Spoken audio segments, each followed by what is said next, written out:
Good morning. It's my pleasure to call this meeting of the Texas Commission on Environmental Quality to order. The day is September 19, 2018. The time is 9:31. And with me today are Commissioner Emily Lindley and Ms. Tracy Gross for our General Counsel's office. I'm John Neerman, and Ms. Gross, I'll ask you to begin the proceedings. Morning. Item number 1 is a House Bill 801, Senate Bill 709 hearing request concerning the application by the City of Seabrook for new TPDES permit number WQ0010671002 to authorize the discharge of treated domestic wastewater. We have Rachel Broom, who is signed in but does not wish to address the commission. The commission will not take oral argument. We also have some late-breaking information.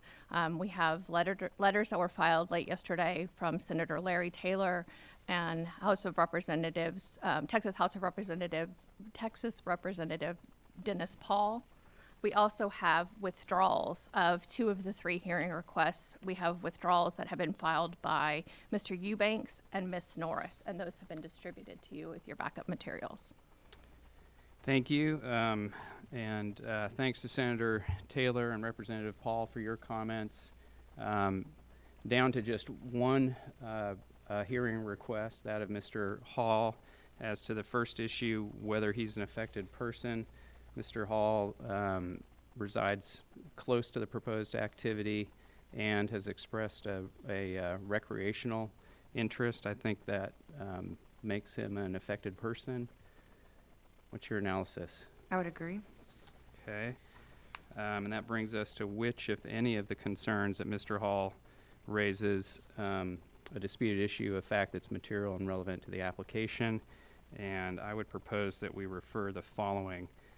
Whether the draft permit is protective of water quality consistent with his recreational use and the protection of aquatic life, whether the draft permit adequately protects against unauthorized discharges, and whether it correctly characterizes the discharge route.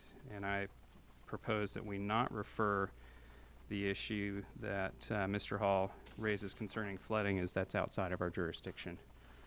What are I your would agree. thoughts? Okay. Yes. And I think we'd also refer this for ADR. Yes. And any suggestions on duration, hearing duration? Part of me wants to make it quick because I understand the significance for the city of what this permit means. And, until I saw the senator's letter, I wasn't aware of funding tied to it. And however, I know SOA has a lot on their plate as well. And so I don't know if referring it any faster than 180 days will really reap any benefits. So I'm kind of more on the 180-day page. But I would be willing to go shorter if you... I'm fine with 180 Okay. days. And I'm not sure any shorter will really benefit anyone if they rush through it. So, I'll if you're ready entertain for a motion. Okay. Sure. I move that we find that Fred Hall is an affected person and grant his hearing request, that we deny the remaining hearing requests and requests for consideration, refer the matter to TCEQ, alternative dispute resolution for mediation efforts to run concurrently with the preliminary hearings, scheduling efforts, refer the application to SOA for a contest case hearing on the 3 issues the chairman named. I need to repeat them? Okay.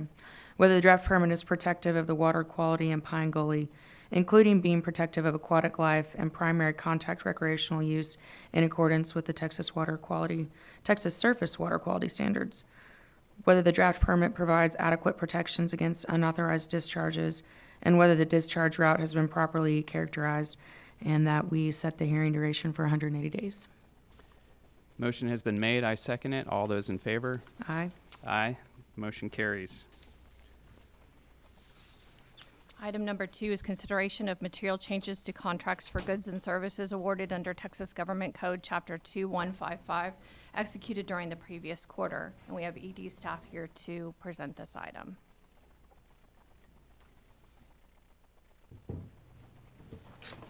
Good morning. Good morning. Good morning, Mr. Chairman, Commissioner Lindley, General Counsel, and Public Interest Counsel. For the record, my name is Chris Gobert, Procurements and Contracts Manager of the Financial Administration Division. I have with me Nora Randall, Purchaser 5 of the Financial Administration Division. We are representing the Executive Director. The items contain the material changes made to contracts and purchases for goods and services between March 1st, 2018 through May 31st, 2018. Reported material changes include extensions of contracts or completion of work for 6 months or more, an increase in consideration of 10% or more in accordance with Section 2155.088 of the Government Code. The Executive Director presents these items for your consideration. Thank you. Any questions for staff? Not this time. Mr. McWhorter? OPIC recommends approval of the resolution acknowledging material changes to contracts for goods and services as presented by the Executive Director. Thank you. In my review, I didn't identify any issues. I think it's appropriate to go ahead and approve this. Motion? I move that the commission approve issuance of the executive director's proposed resolution that acknowledges the material changes to the contracts for goods and services in accordance with section 2155.088 of the Texas Government Code for the time period of March 1st, 2018 to May 31st, 2018, as described in the TCEQ interoffice memorandum to the commissioners and executive director dated September 19th, 2018, and docket number 2018-0792-MIS. Motion has been made. I second it. All those in favor? Aye. Aye. Motion carries. That Thank you. That takes us to the Commission's enforcement docket, items 3 through 35. The Office of General Counsel has remanded item number 26 on September 17th at the request of the ED, and the ED staff is approaching to present the remainder of the items. We have Eric Miller with Total and George Clampett with Gulf West, who have signed in case the commissioners have questions but have not asked to speak.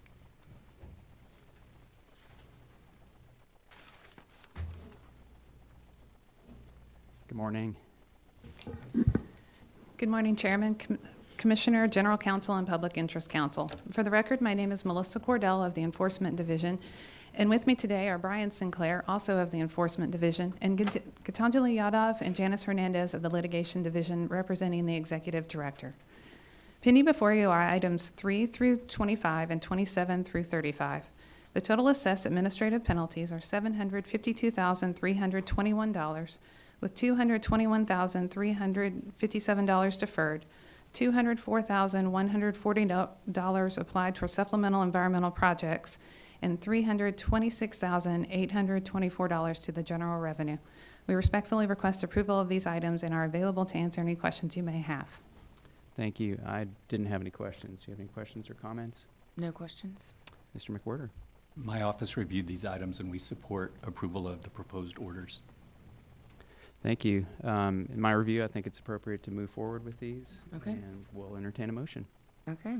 I move that the commission adopt items 3 through 25 and 27 through 35 as recommended today by the executive director. Motion has been made. I second it. All those in favor? Aye. Aye. Motion carries. Item number 36 is consideration of the monthly enforcement report, and we have enforcement staff here to present this item.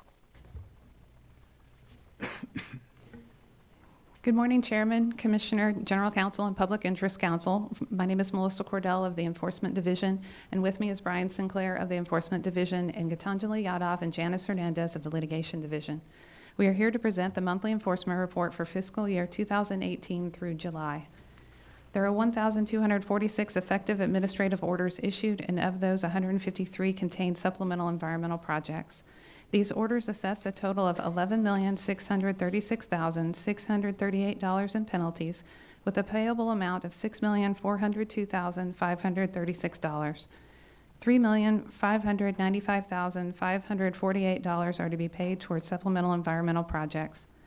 14,691 notice of violation have been issued through either our field offices or review of self-reported data in our central office, and 1,546 enforcement action referrals have been received. There are 1,553 pending administrative orders with 130 cases that are on the backlog. 216 cases are pending at the Attorney General's office for representation in district court, and 31 judgments have been issued. 2,178 cases are being tracked for compliance. We have included for review a summary of OCE investigative activities for fiscal years 2016, 17, and 18. We are available to answer any questions you may have.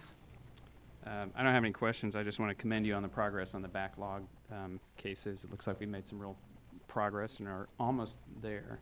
Commissioner Lindley, You took the words right out of my mouth. That's all I was going to comment as well as say, good job. thank Just you for the acknowledge that. report.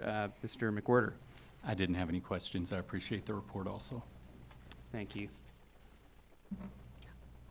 Item number 37 is consideration for the publication of and hearing on the recertification of the Houston-Galveston Area Emissions Reduction Credit Organization for another 12-year term.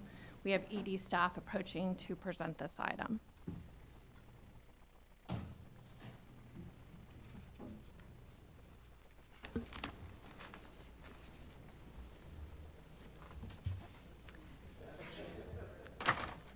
Good morning, Commissioners, General Counsel, Public Interest Counsel. On behalf of the Executive Director, I'm Lindley Anderson with the Air Quality Division. With me is Amy Browning of the Environmental Law Division. For your consideration today is a petition requesting recertification of the Houston-Galveston Air Co. for another 12-year term.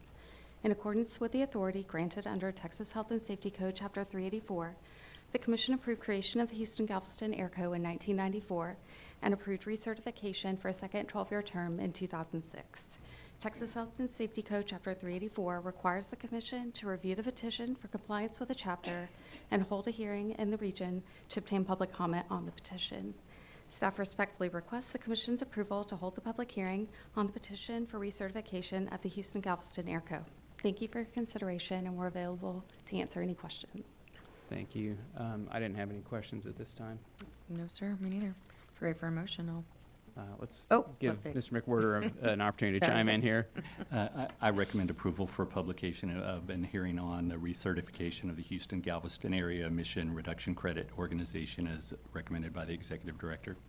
Thank you. Now I'll Now, entertain if a you're motion. ready. Okay. I move that the Commission approve for publication of and hearing on the recertification of the Houston-Galveston Area Emissions Reduction Credit Organization as recommended by the Executive Director.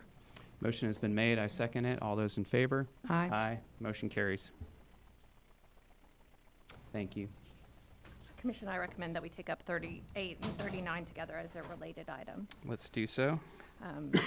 The captions on those are Executive Director's follow-up reports on petitions for rulemaking filed August 14th, 2017 by the Irrigator Advisory Council, requesting that the Commission amend 30 TAC Sections 330.50 and 344.50 and 344.52. We have 3 individuals who have signed in on this item. We have Robert Hackenberry, who does not wish to address the commission, and we have 2 folks that do wish to address the commission. I would recommend time limits of 5 minutes each after the ED presents the item. Good. Let's do so. Good morning, Commissioners, General Counsel, and Public Interest Counsel. For the record, I'm Melissa Keller, Technical Specialist with the Office of Compliance and Enforcement, Program Support Section. With me today is Alicia Ramirez, Staff Attorney with the Environmental Law Division, and Christy Mills-Durock, Section Manager, Program Support Section. We are here today for the follow-up report on the petitions for rulemaking on backflow prevention methods. The petitions requested 30 Texas Administrative Code, Chapter 344 be revised to classify all irrigation as health hazard, eliminate authorization for double-check valves in irrigation systems, add requirements to test backflow prevention assemblies upon repair, replacement, or relocation, add the requirement for inline filter strainers, and update references. 9 stakeholder meetings were held statewide to gather comments, and there was a 3-month public comment period. A total of 250 comments were received during the stakeholder process from licensed irrigators, backflow prevention device manufacturers, backflow testers, water purveyors, and the general public. On the topic of classifying irrigation as a health hazard, 28% were in favor of reclassifying irrigation as a health hazard. 24% did not support a change, and 48% did not specifically comment on the matter. On the topic of eliminating double-check valves, 23% were in favor, 57% were not in favor, and 20% did not comment specifically on the matter. 31% of those stakeholders requested a frequency of tested be instituted as an alternative to eliminating double-check valves. The Executive Director does not recommend classifying all irrigation as a health hazard. While it is recognized that backflow from landscape irrigation systems is a potential risk to drinking water, There are not sufficient case studies and independent research to correlate irrigation systems directly to health effects. Instead, the executive director recommends requiring periodical testing of all backflow assemblies after installation on irrigation systems. The executive director does not support the elimination of double check valves in landscape irrigation systems or adding spill-resistant vacuum breakers as authorized devices. The elimination of double check valves would require new system installations and non-health hazard applications to utilize and maintain an alternative and costlier backflow assembly. The executive director does not support adding reference to spill-resistant vacuum breakers as an authorized alternative to backflow devices, nor the addition of inline filters or strainers. Any benefit derived from the use of these devices would be offset by the additional cost to the system owner for installation and maintenance. Local governments have the flexibility to pass ordinances that are more stringent than the state rules if they choose. The executive director supports amending references for the term backflow prevention devices to the term backflow prevention assemblies to align with 30 Texas Administrative Code 290. The executive director supports adding the requirement to test a backflow prevention assembly upon repair, replacement, or relocation. In addition, the executive director recommends opening 30 TAC Chapter 344 to provide consistency for licensing requirements, improve readability, enhance enforceability of the rules, and to make grammatical and punctuation corrections. Staff respectfully recommends that the commission direct the executive director to initiate rulemaking for 30 Texas Administrative Code, Chapter 344, landscape irrigation as appropriate. We are available to answer any questions you may have on this matter. Thank you. I do have one question, and it sounds like hasn't been a lot of research in this area perhaps, but what do we know about the risks to public health? There hasn't been a lot of research within Texas. We have several case studies that were presented as part of stakeholder comment. However, there isn't a lot of confident research saying that those public health effects were actually from an irrigation system. It can always be, it's a guess really, that it could have been from an irrigation system. We did national research as well. We surveyed the 50 states, and we didn't find a lot of research in other states as well. And we're not aware of any ongoing research that may... No, sir. Okay, appreciate that. Commissioner Lindley? No questions. Our first speaker is John DeSalle, who's the chairman of the Irrigator Advisory Council. Good morning. Good morning. My name is John DeSalle. I am the chair of the Irrigator Advisory Council. And on behalf of the Irrigator Advisory Council, we would like to thank you for considering these recommendations from the Executive Director to update Chapter 344 rules. We would also like to thank the Executive Director for submitting these recommendations, and obviously the staff for all the work that's gone into this. They've traveled throughout the state, getting input from people, and there's been a lot of work that went into all this. The Irrigator Advisory Council supports the Executive Director's recommendation to begin testing irrigation backflow prevention assemblies every 3 years. We also support the recommendation to test upon repair, replacement, or relocation, also changing the word device to assembly for consistency in the rules, and opening the 344 rules for other modifications and updates. And although we strongly believe that irrigation should be classified as a health hazard with annual testing, this recommendation to begin testing every 3 years is far superior to our current rule, which is strictly to test upon installation and then never again. These assemblies will fail over time, and we do need to be testing them to protect our water supply. So this is a major step in the right direction. It's not quite where we would like it to be. We would like to see irrigation classified as a health hazard at some point, but we know you got to start somewhere, and this is a great start. We would like to ask you to please reconsider spill-resistant pressure vacuum breakers. These assemblies are made for indoor installations, and there are times when assembly might need to be installed indoors to protect from vandalism, theft, or especially freezing. There's instances where an assembly might be installed in a garage or maybe in a basement location, and this is a perfect assembly for that installation. Unfortunately, we can't use it right now because it's not an approved assembly. So we would ask you to please reconsider that. It would just give the irrigator one more tool in his bucket to address backflow prevention. There's no harm that could come from recommending this device. Would it be widely used throughout the state? No, but the instances where it could be used, it would be nice to have it available to us. We would also recommend that you remove the atmospheric vacuum breaker as an approved assembly per the reasons in our petition from last year. We didn't see in the executive director's recommendations where they addressed removing the atmospheric vacuum breaker, but we think that it's time for that one to go. And that's all my comments, and I'm available if you have any questions. Thank you very much. I have no questions. Any questions? Are there any questions? Yeah. Thanks for coming down. Thank you. Thank you. Thank you, Mr. Giselle. Appreciate you being here. Our second speaker is Elijah Dormany from the city of Irving.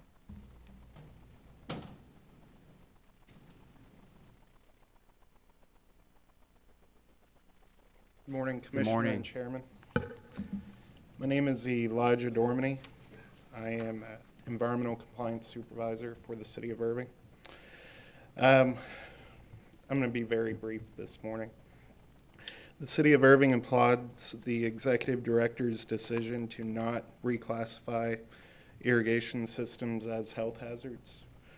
The City of Irving appreciates the Executive Director's decision to continue to allow double checks. And then we also applaud the Executive Director's decision to update the terminology and aligning while removing device and correcting it to assembly. I would like to add, though, that the City of Irving asked the state to be cautious in seeking a rule change that requires periodic testing of backflow preventers on irrigation systems. The City of Irving doesn't feel that a rule change requiring every 3 years is necessary. Wherever that may go, when rulemaking does happen, I'm sure there will be further comment. That's all I have today. Thank you. Appreciate you being here. Thank Thank you. Any questions? No, thank you. Thank you. Mr. McWhirter. OPIC agrees with the Executive Director's recommendations concerning the issues raised by the petition, and we support the alternative of proposing a testing frequency of at least every 3 years for backflow prevention assemblies. And as recognized by the last speaker, appreciate the opportunity that there'll be an opportunity for further comment on that as it moves forward, if it doesn't move forward. Thank you. What are your thoughts? There's no action to take today. And so I think it should just continue to move forward through the process. I don't really have any questions for the executive director or staff today.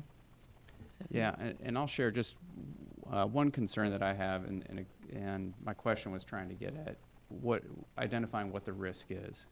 Yeah,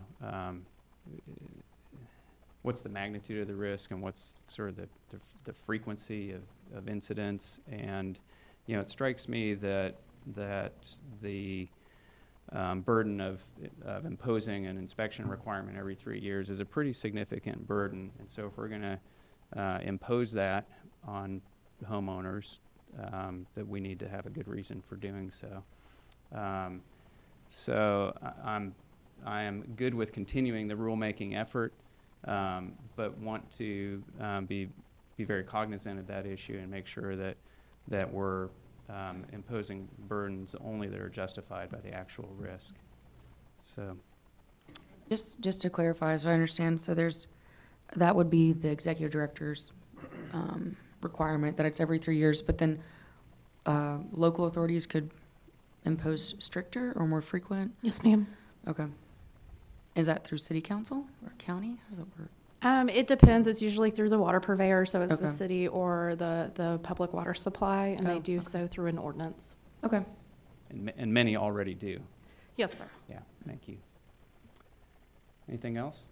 Nothing further? All right, well, appreciate the report. No actions required. And I think that brings us to near the end of the agenda. Ms. Gross? Items 40 through 43 are the postings for today's closed session. The commission will not meet in closed session today. The time is 9:55, and we are adjourned.